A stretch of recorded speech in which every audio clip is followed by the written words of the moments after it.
So, how exactly is a simple thread made? This is where it starts, by thoroughly combing animal hair, the professional term for his top.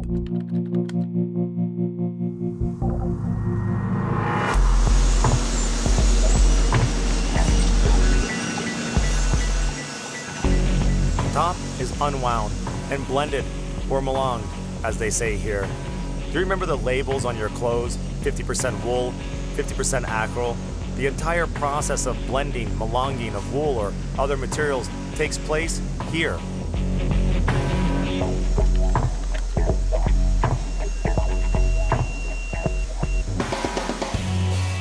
This is not a thread yet. Now it's more like a band. Then it is stretched out and becomes, take a guess, 10 times longer. No, 100 times longer than it was initially. It is incredible that the yarn can endure such strain. But if it is steamed, and one more professional term, greased with a special composition, a band can be stretched out almost to infinity. This is semi-finished.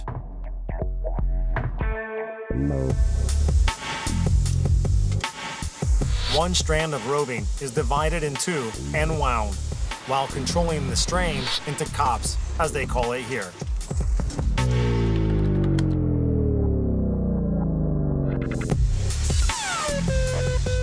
A thread should not only be thin, but also quite long. That's why the following step is its extension. 3 cops are merged into one thread.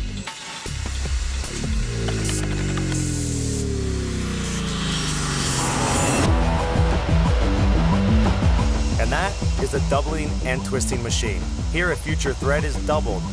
This term means that several threads are wound into one reel, into parallels, without twisting.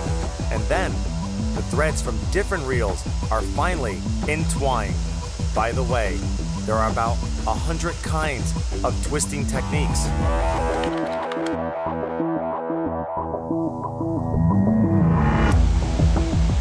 So everything is ready. The threads are of required length and thickness, though they are wound too tight in this bobbin. They are rewound to release tension.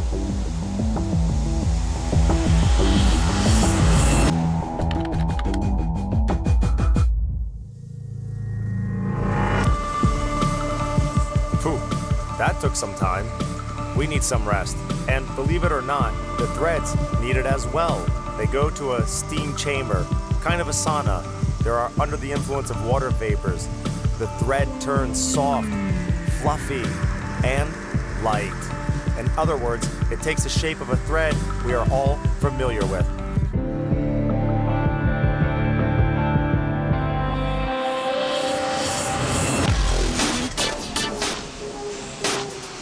Well then, we've seen the process of thread manufacturing. Now we can wrap up the show.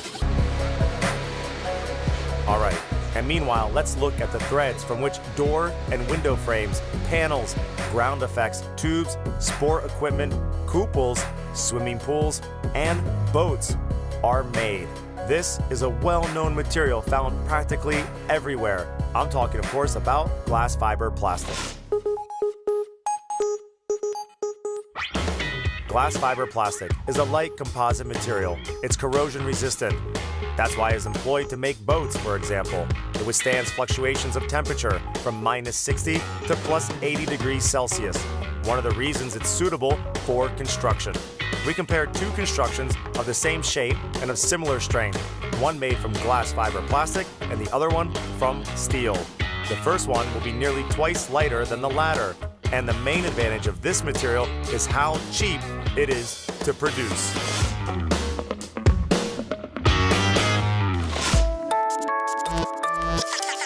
Let's look at words the term is made up of. Glass fiber plastic. It means that the material consists of 2 substances, glass and plastic. You must have thought, why would you lump everything together? What do threads have to do with it? The point is that the glass is turned into threads, these glass balls, to be more precise. Why balls? First of all, this is a standardized shape. Secondly, they are better for transportation and speed up the process when on a conveyor belt.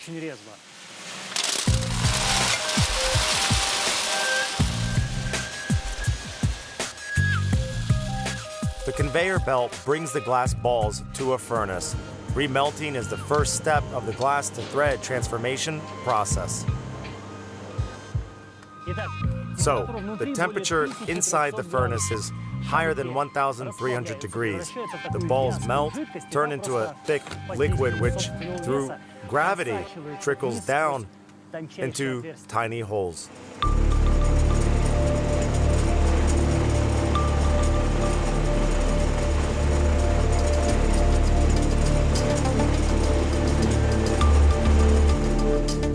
These are real glass threads. They are also greased by a substance right here. It is called a sizer, and they become strong and elastic. They are so elastic that they can be wound on a bobbin, like a simple sewing thread. These long fibers are called filaments. But we are only in the middle of the task at hand, so to speak. Later, this semi-finished item should turn into a final product.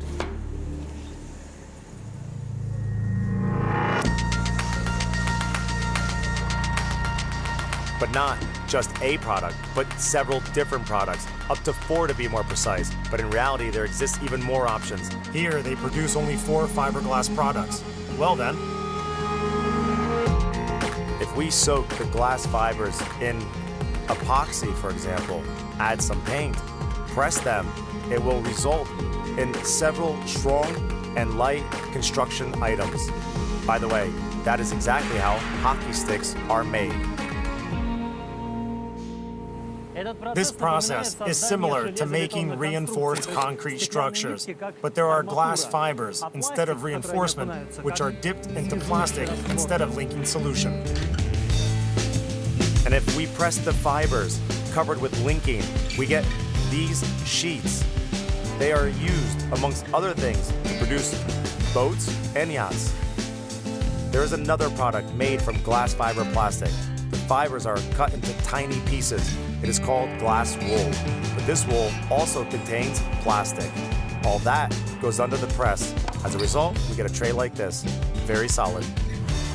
And finally, the fourth product, and it is made entirely from glass threads, not from glass fiber plastic. It is glass cloth.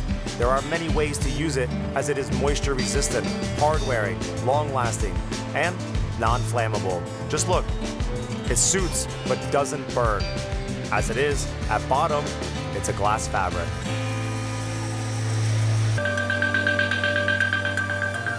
What is optic fiber? These threads, light conductors, made from a very unusual kind of glass.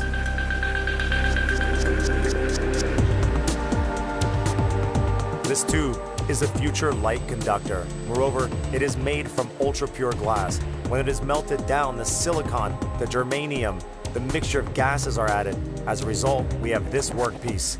In fact, it is made up of two types of glass, one inside the other. The ultra-pure is inside, and the one with a higher refractory index is outside. In just another short detour, it'll be the last, I promise.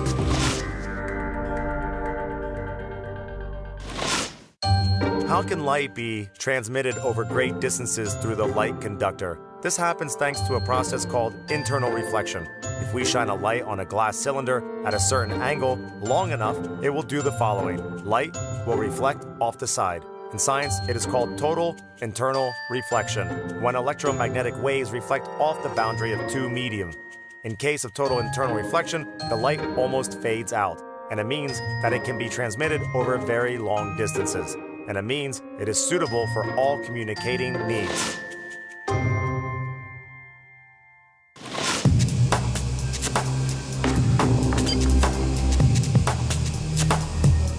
Our workpiece of a future light conductor is placed into a furnace. It is an extraordinary 12-meter high construction. Let's have a look. Up top, the temperature is high. the workpiece is melted down and trickles under its own weight, turning into a thin and, what is important, flexible glass thread. The rate of extension influences the thickness of the thread. It's necessary that it should be a bit wider than a human hair, 125 microns approximately. The finished fiber is covered with a layer of protective polymer.